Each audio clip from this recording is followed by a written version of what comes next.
Hi everyone, welcome to my channel Megha art makeover.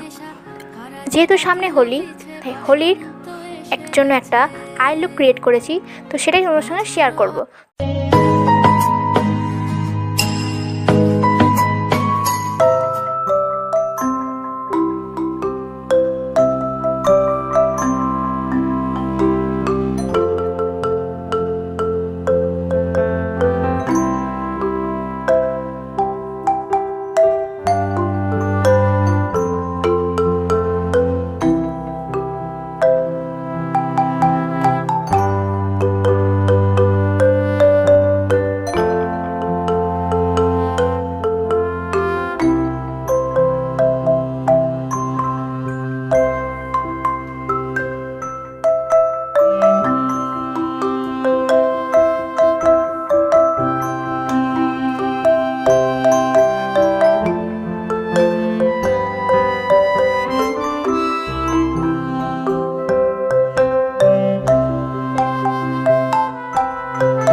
প্রেম নয়নে লাগিল নেশা, কারাজে ডাকিল পিছে, বসন্ত এসে গেছে। মধুর অমৃত বাণী বেলা গেল সহজেই, মরমে উঠিল বাজি, বসন্ত এসে গেছে।